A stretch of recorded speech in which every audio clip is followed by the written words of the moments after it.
Good morning, good afternoon, good evening, wherever you are in the world. Let's excuse me doing this live at dinner time. But I've called this colonial wall shelf. So I shall hopefully be able to tilt. That's it. Right. I don't know if you all saw yesterday, but I did a template and I cut it out the other day with the scissors, and now I'm going to cut out 2 pieces of wood with it. But ideally you need to cut wood together so that they match up, so that once you cut this shape out of here you can twist it like that and they'll look the same either side, or they'll pair, so if you get anything slightly wrong at least they'll match. So you can use it using double-sided tape or some sort of glue, but if you look here, it doesn't quite go up to the ends. I've made it bigger. You can see there, look, there's plenty of gap. So where that spare bit is, I'm going to shove some super glue on it. And I'm hoping this glue hasn't dried out, because the lid had dried and I had to get it off with vice. It's still alright. So, what I'm going to do, you've also got to check your timber. Timber warps. I don't know if you can see there, the timber is slightly curved. A bit hard to tell, but you can tell just vaguely. Might be able to tell it if I do it this way, look. You can see, look, there's gaps, it's wobbly. You can see it's obvious now, can't you? Right? So, do it the right way, at least they'll be together, and they'll glue together. They'll glue together better. So, try and see if this is not dried. I hope it ain't dried because it'll ruin it, but doing the small one first. No, I am. What's that one? You only need little drops. See, when this sticks together, it will not matter, because I shall cut it off. It's the waste part of it, and hopefully it won't stick together straight away. So I've got to try and get this flush before I stick it together. Yeah, I might not need to clamp it.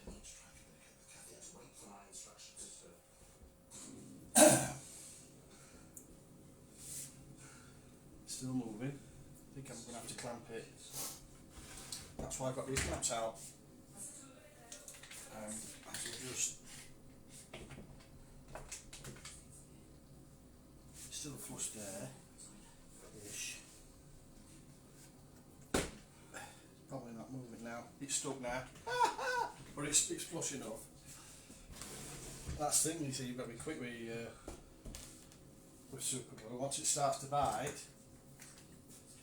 But I am clamping it just for a few minutes because I want to make sure that it does actually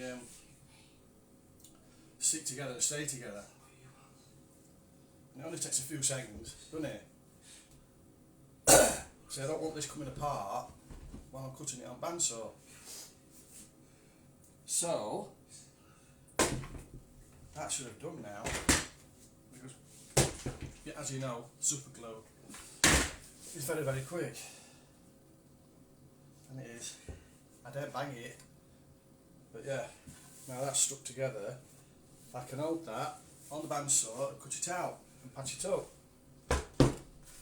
With this, you can do it that side where all the lines are if the lines don't confuse you, but it's just as easy to do it that side. If you want to know where the lines are, all I'm going to get is some sellotape. and tack the ends of the sellotape to the ends of that, and then I'm going to line it up on the edge there, and the same on the other side. I can use this template over and over again if I want to, because I'm going to draw with pencil line all the way around it. That's why I said if you find lines interfering with your drawing and doing this particular action, it's just as easy just to turn it right over and get the blank side of it. So it's as easy as that, guys. I would like to rush this part of the procedure a bit faster, but you can't, can you? But as you know, I can't particularly rush this. But this is what I do, guys. You know, I try and get my son, Hayden, to be involved with it as much as I can. He's special needs, Hayden, you know. He has behavioural problems. But I don't let that bother me, you know. Just because he's got behavioural problems doesn't mean he doesn't have a right to do something like this. But is it ignoring it? Watch it tell her. It helped me cut the ends here. You can tell it's a bit. There's a bit rough sawn there. It's because he was helping a little bit. But that don't matter. It was the waist end didn't particularly bother me. His drawing he did the other day is there, look.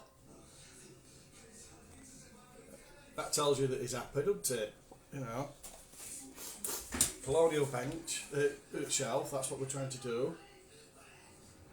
And that's a drawing that I did and copied. There, look. So I did that by freehand. Did all this template by freehand. And used strips of paper, and I marked, because I put all the grids on this template, I marked where these particular points were on here and used them as references, and then just did the curves freehand. And once I've done the curves freehand and got all the marks in the areas where I wanted them, I just got some a ruler or something like that, and bent it to get these curves all nice and straight. Although I'm using a pencil now and doing this freehand on here, when I take it off, you will see that there'll be a nice straight edge to it, because that's if I haven't gone underneath with the pencil. But it will be easier to follow. You know, some people have computers nowadays. This is the old way that they used to do things. They have computers that do all these shapes, and they'll cut them all out, and they'll do several, won't they? And they'll all be identical, and they'll just stick them on to other pieces of wood.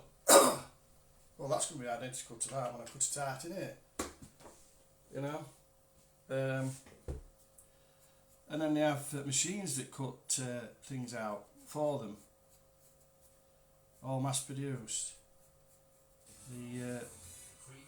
The effort of making things has gone out of the window, hasn't it?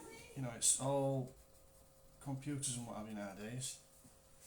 Now I can show you. If I take this off, I want to try and take it off this way so I don't rip the paper the other way. See, it's took some paper off there. If I'd have done it the other way, to rip the paper, and I didn't want that.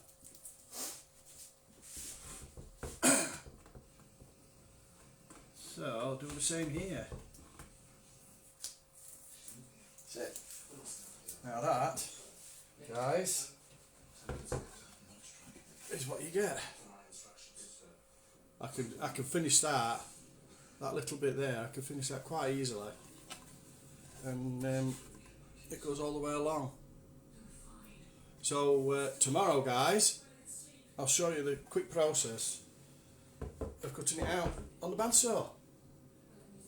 Thank you very much for watching, guys.